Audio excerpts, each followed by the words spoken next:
नमस्कार दोस्तों, नव वर्ष की आप सभी को बहुत बहुत शुभकामनाएं। स्वागत है आपका हमारे YouTube चैनल के एकदम लेटेस्ट वीडियो में। जी हाँ दोस्तों, यहाँ पर आपको देखने को मिलेगी आज सुबह से लेकर शाम तक की तमाम बड़ी खबरें, मुख्य समाचार, ब्रेकिंग न्यूज अपडेट्स के रूप में। तो चलिए दोस्तों, जान लेते हैं आज की पहली बड़ी खबर। बीजेपी आरएसएस के हमलों से मिलता है फायदा, विपक्ष के नेता हमारे साथ खड़े हैं। भारत जोड़ो यात्रा पर राहुल गांधी।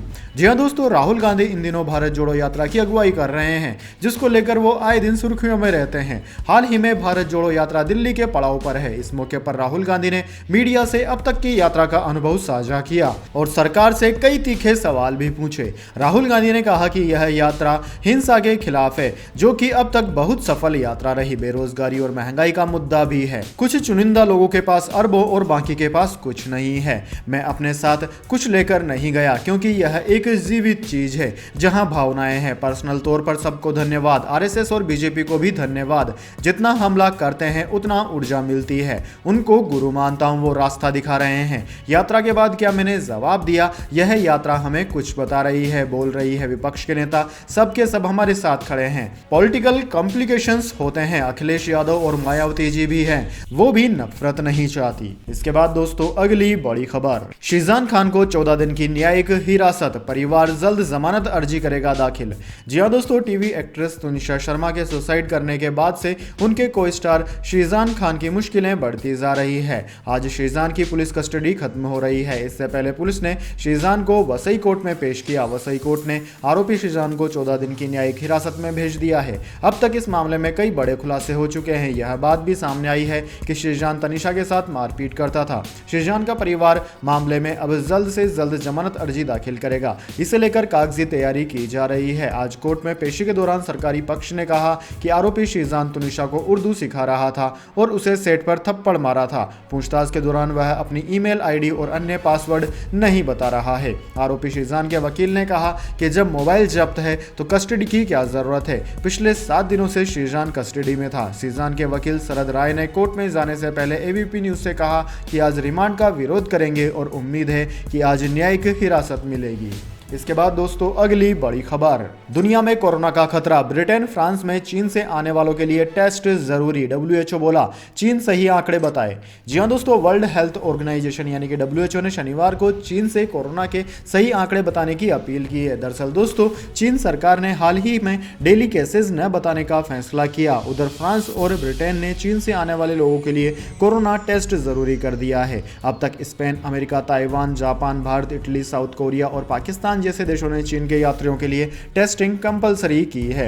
मलेशिया में अब तक चीन से आने वाले यात्रियों का आरटीपीसीआर टेस्ट नहीं हो रहा है। उनसे केवल नेगेटिव कोरोना टेस्ट रिपोर्ट और वैक्सीनेशन सर्टिफिकेट मांगा जा रहा है, यानी वो चीन में ही टेस्ट करवाकर यात्रा कर सकते हैं। ऐसे में खतरा बढ़ सकता है, क्योंकि चीन गलत या फर्जी सर्टिफिकेट इशू कर सकता है। चीन सरकार वैसे भी संक्रमण के आंकड़े छिपा रही है। इसके बाद दोस्तों, अगली बड़ी खबर। अमित शाह ने कर्नाटक विधानसभा चुनाव से पहले लिया कैबिनेट विस्तार का बड़ा फैसला।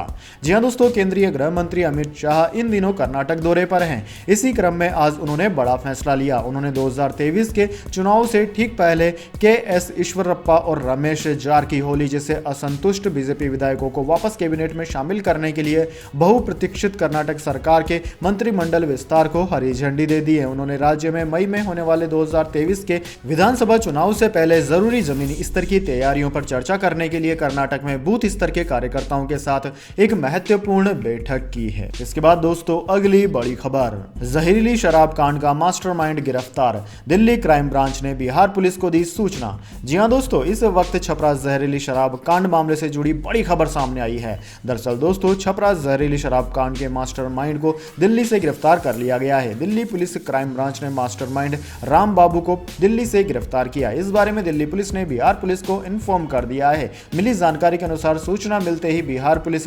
मास्टरमाइंड को लेने दिल्ली जा पहुंची। दोस्तों, आपकी जानकारी के लिए बता दें, मास्टरमाइंड राम बाबू पर होम्योपैथिक दवा से शराब बनाने का आरोप है। इसी आरोपी ने शराब में केमिकल डालकर शराब को तैयार किया था। इसी जहरीली शराब का सेवन करने से बिहार के छपरा में 78 से अधिक लोगों की मौत हो गई थी। इस घटना को लेकर पूरे देश में चर्चा होने लगी थी कि आखिर बिहार में शराबबंदी कानून लागू होने के बाद कैसे इतनी बड़ी घटना हो सकती है। राष्ट्रीय मानवाधिकार आयोग ने इस मामले में खुद संज्ञान भी लिया था। इसके बाद दोस्तों, अगली बड़ी खबर, नए साल में बदलेगा ट्विटर। मस्क ने ट्वीट कर कहा जनवरी में एक्टिव होगा नेविगेशन का फीचर। जी हां दोस्तों, माइक्रो ब्लॉगिंग साइट ट्विटर के सीईओ एलन मस्क ने न्यू ईयर के मौके पर ट्विटर में नए फीचर ऐड करने का ऐलान किया है। इस अपकमिंग फीचर से यूजर्स स्वाइपिंग के जरिए रिकमेंडेड, फॉलो किए गए ट्वीट, ट्रेंड और टॉपिक्स आदि के बीच स्विच कर पाएंगे। इस फीचर के आने से प्लेटफॉर्म को इस्तेमाल करने का तरीका बदल जाएगा। दोस्तों, शनिवार को मस्क ने अपने ट्विटर हैंडल से पोस्ट कर कहा कि नया ट्विटर नेविगेशन जनवरी 2023 में आ रहा है। यह आपको स्वाइप करते हुए रिकमेंडेड और फॉलो किए गए ट्वीट्स, ट्रेंड और टॉपिक्स आदि के बीच स्विच करने की अनुमति देता है। तब तक स्विच करने के लिए होम स्क्रीन के ऊपर दाईं ओर स्टार आइकन पर टैप करें। इसके बाद दोस्तों, अगली बड़ी खबर, कोरोना के खतरनाक XBB.1.5 वेरिएंट की भारत में हुई एंट्री। गुजरात में पहला केस मिला। अमेरिकी एक्सपर्ट बोले यह पिछले स्ट्रेन से 120 गुना ज्यादा संक्रामक।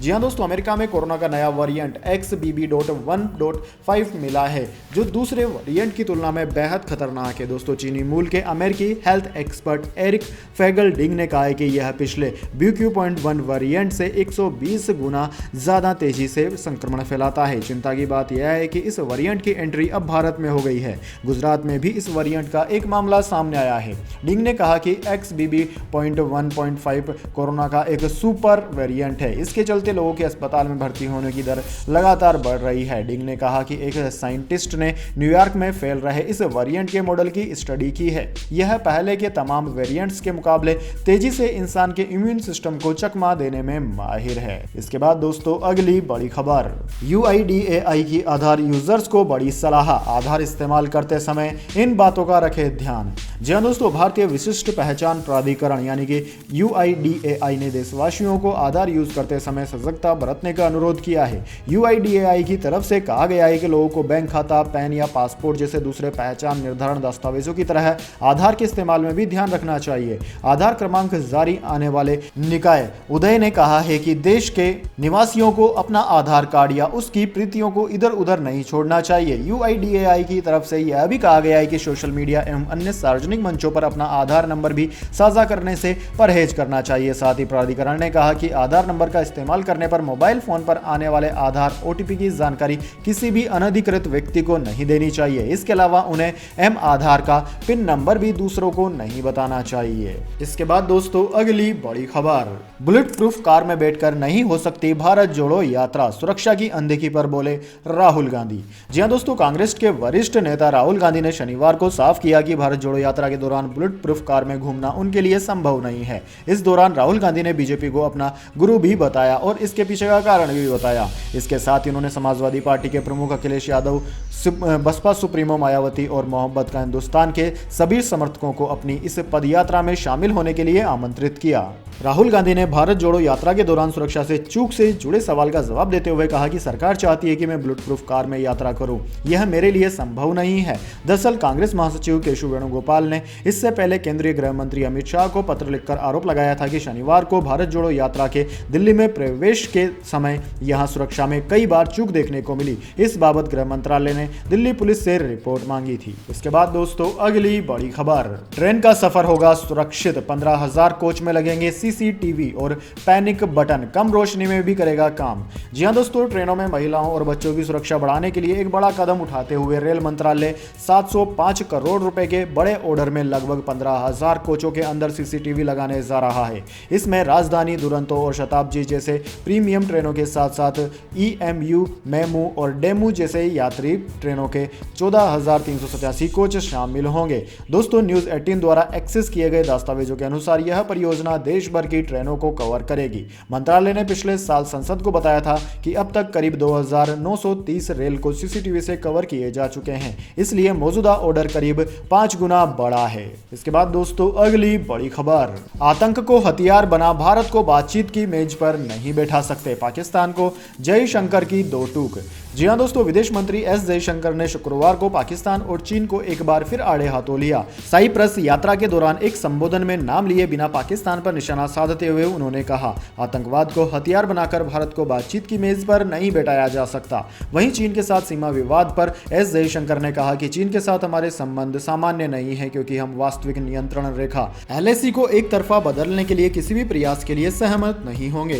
अरुणाचल के तवांग सेक्टर में चीनी और भारतीय सैनिकों के बीच हुई झड़प पर उन्होंने कहा कि हमारी सीमाओं पर चुनौतियां हैं जो कोविड के दौरान और बढ़ गई हैं। विदेश मंत्री S जयशंकर ने कहा कि मूल मुद्दों पर कोई समझौता नहीं होगा क्योंकि आतंकवाद से किसी भी देश को उतना नुकसान नहीं हुआ है जितना भारत को हुआ है। उन्होंने कहा कि हम बहुत स्पष्ट हैं, हम आतंकवाद को कभी स्वीकार नहीं करेंगे।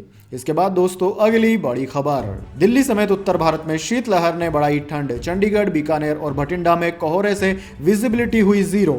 जी हां दोस्तों, दिल्ली NCR समेत पंजाब, चंडीगढ़ और उत्तरी भारत के कुछ हिस्सों में चल रही शीतलहर की वजह से ठंड बढ़ती जा रही है। घना कोहरा छाए रहने की वजह से भटिंडा, चंडीगढ़ और बीकानेर में विजिबिलिटी सिर्फ 0 मीटर दर्ज की गई। वहीं राजस्थान के फलोदी में, पंजाब के लुधियाना और यूपी के बरेली और वाराणसी में 25 मीटर विजिबिलिटी दर्ज की गई। जहां विजिबिलिटी ज्यादा कम है वहां चारों तरफ वातावरण में धुंधलापन नजर आ रहा है। भारतीय मौसम विज्ञान विभाग के अनुसार शीतलहर के बीच दिल्ली के पालम में न्यूनतम तापमान 12.5 डिग्री सेल्सियस दर्ज किया गया। वहीं दोस्तों दिल्ली के सफरगंज में न्यूनतम तापमान 10.2 डिग्री सेल्सियस दर्ज किया गया। मौसम विभाग ने अब पूर्वानुमान जताया है कि नए साल के दिन पूरा उत्तर भारत शीतलहर की चपेट में रहेगा। वैसे दोस्तों आप कौन से राज्य और जिले में निवास करते हैं, कमेंट बॉक्स में जरूर बताएं। इसके बाद दोस्तों अगली बड़ी खबर, पाकिस्तान के काबू से बाहर हो रहा है बलूचिस्तान का ग्वादर। शहर में धारा 144 लगी, फिर भी विरोध प्रदर्शन जारी। जी हां दोस्तों, पाकिस्तान के बलूचिस्तान प्रांत के ग्वादर में हालात काबू से बाहर होते जा रहे हैं। पाकिस्तान सरकार चीन से दोस्ती निभाने के चक्कर में अपने ही नागरिकों की आवाज नहीं सुन रही है। ग्वादर में प्रदर्शन ने हिंसक रूप ले लिया है। एक पुलिसकर्मी की मौत के बाद धारा 144 लगा दी गई, इंटरनेट भी बंद कर दिया गया है। इसके बाद भी आवाम इकोनॉमिक कॉरिडोर CPEC के खिलाफ विरोध प्रदर्शन कर रही है। चीन के लिए भी यह प्रदर्शन परेशानी का सबब बना हुआ है। चीनी दूत ली बीजान ने माना है कि यह चिंता का कारण है। चीन HDT के अध्यक्ष रहमान समेत अन्य स्थानीय नेताओं से बात कर रहे हैं, लेकिन प्रदर्शनकारी ग्वादर ईस्ट वे एक्सप्रेसवे और निर्माणाधीन न्यू ग्वादर इंटरनेशनल एयरपोर्ट को निशाना बना रहे हैं, लिहाजा बातचीत का रास्ता भी बंद होता जा रहा है। ग्वादर, पासनी, दुरंबत और मकरान समेत कई इलाकों में बीते 5 दिनों में 100 से ज्यादा प्रदर्शनकारियों को गिरफ्तार कर लिया गया। इनमें महिलाएं भी शामिल हैं। अन्य 35 लोगों के खिलाफ भी मामले दर्ज किए गए हैं। इसके बाद दोस्तों अगली बड़ी खबर, लव जिहाद को लेकर बजरंग दल और VHP ने जारी किया हेल्पलाइन नंबर। जबरन धर्म परिवर्तन की दी दलील। जी हां दोस्तों, अभिनेत्री तनुषा शर्मा और श्रद्धा मर्डर केस को बजरंग दल और हिंदू विश्व परिषद VHP सहित कई दलों के नेताओं ने लव जिहाद का मामला बताया। इसी बीच कर्नाटक के मंगलुरु में बजरंग दल ने लव जिहाद हेल्पलाइन नंबर भी लॉन्च किया है। इसको लेकर दल ने दावा किया है कि जिन लड़कियों की जबरदस्ती धर्म परिवर्तन और अंतर धार्मिक शादी करवाई गई उनकी सहायता करेंगे। बजरंग दल और विश्व हिंदू परिषद ने कई हिंदू संगठनों के साथ मिलकर लव जिहाद हेल्पलाइन नंबर लॉन्च कर दिया। संगठनों ने दावा किया है कि वो लड़कियों और उनके परिवारों की कानूनी और स्वास्थ्य संबंधी मदद करेंगे। VHP के प्रचार प्रमुख प्रदीप सारीपल्ला ने यह कहा कि हेल्पलाइन टीम में डॉक्टर और वॉलंटियर सहित 20 लोग हैं। यह मदद के लिए हमेशा तैयार रहेंगे। इसके बाद दोस्तों अगली बड़ी खबर, ऋषभ पंत ने DDCA डायरेक्टर को बताया हाईवे के गड्ढे के कारण हुआ एक्सीडेंट। जी हां दोस्तों, टीम इंडिया के स्टार विकेटकीपर बल्लेबाज ऋषभ पंत का एक्सीडेंट हाईवे के गड्ढे की वजह से हुआ था। यह बात खुद पंत ने दिल्ली डिस्ट्रिक्ट क्रिकेट एसोसिएशन के डायरेक्टर श्याम शर्मा से कही। शर्मा शनिवार को देहरादून के अस्पताल में पंत से मिलने गए थे। वहां उन्होंने अस्पताल में ऋषभ, उनकी मां और डॉक्टरों से बात की। मुलाकात के बाद शर्मा ने कहा कि पंत ने मुझे बताया कि अंधेरा बहुत था और हाईवे पर एक गड्ढे को पार करने की कोशिश में एक्सीडेंट हो गया।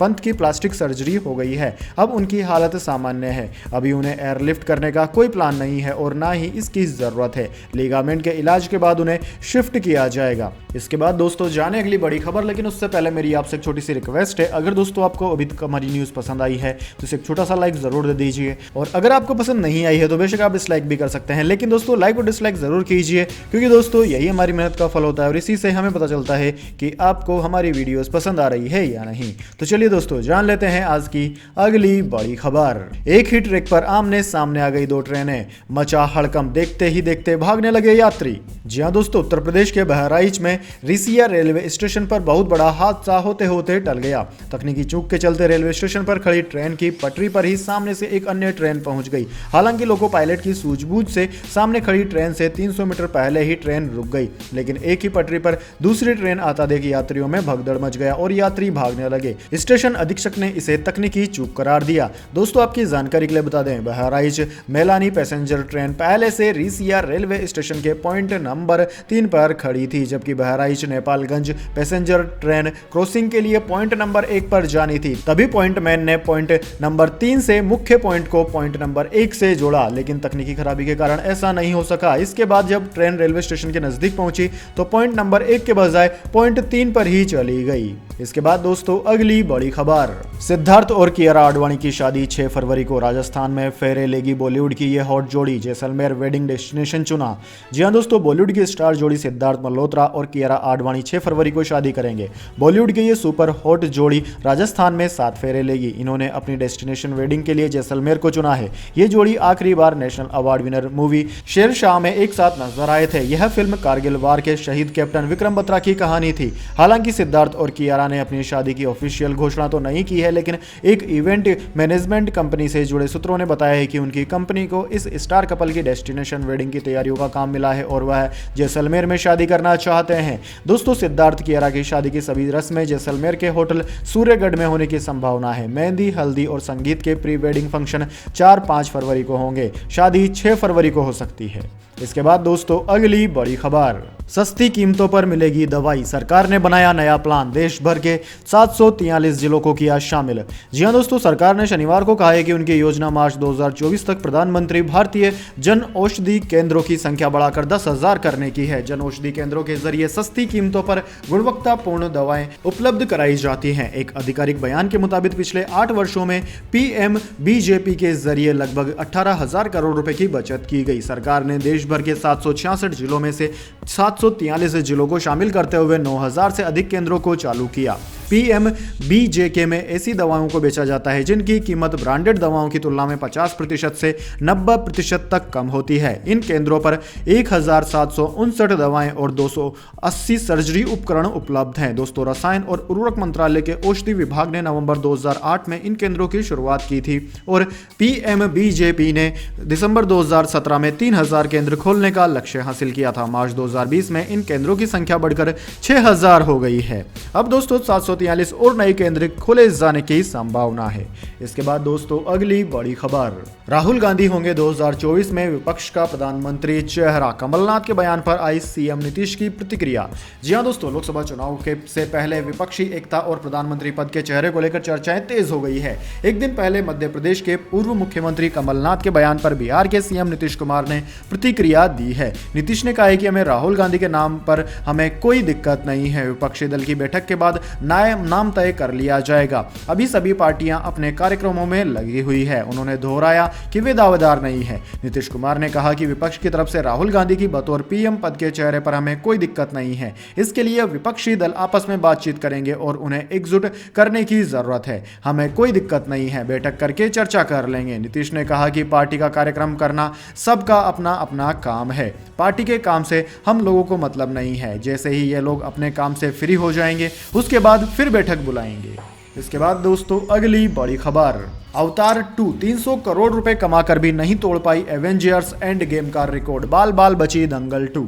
जी हां दोस्तों, सिनेमा के इतिहास में दुनिया की सबसे कमाऊ फिल्म अवतार बनाने वाले जेम्स कैमरून अब इसके सीक्वल से अपना ही रिकॉर्ड तोड़ने की तरफ तेजी से बढ़ रहे हैं। कैमरून की अवतार द वे ऑफ वाटर यानी कि अवतार 2 16 दिसंबर को थिएटर्स में रिलीज हुई और इंडिया में इसने पहले ही दिन 40 करोड़ से ज्यादा की शानदार कमाई की। रिलीज के 15 दिन बाद अवतार 2 ने बॉक्स ऑफिस पर 300 करोड़ का आंकड़ा पार कर लिया है। कैमरून की फिल्म ने जिस स्पीड से ये जोरदार कमाई की है वो बहुत ही कमाल है। इसकी जोरदार स्पीड से जहां बॉलीवुड का एक रिकॉर्ड टूटते टूटते बचा है, वहीं इंडिया में हॉलीवुड की सबसे कमाऊ फिल्म एवेंजर्स एंड गेम का रिकॉर्ड अभी भी बचा हुआ है। इंडियन बॉक्स ऑफिस पर अवतार 2 का कलेक्शन लगातार तेजी से बढ़ रहा है। थिएटर्स में अपने तीसरे शुक्रवार को भी फिल्म ने बॉक्स ऑफिस पर दहाई का आंकड़ा पार किया। रिपोर्ट्स बताती हैं कि 15वें दिन यानी कि शुक्रवार को अवतार 2 ने 10 करोड़ से ज्यादा की कमाई की। इसके साथ ही 15 दिन में फिल्म की कमाई 300 करोड़ के पार चली गई। दोस्तों इंडिया में अभी तक अवतार 2 का net box office collection 304 crore हो गया है। दोस्तों इससे ज्यादा एवेंजर्स एंड गेम का है, उसने 373 करोड़ रुपए की कमाई की।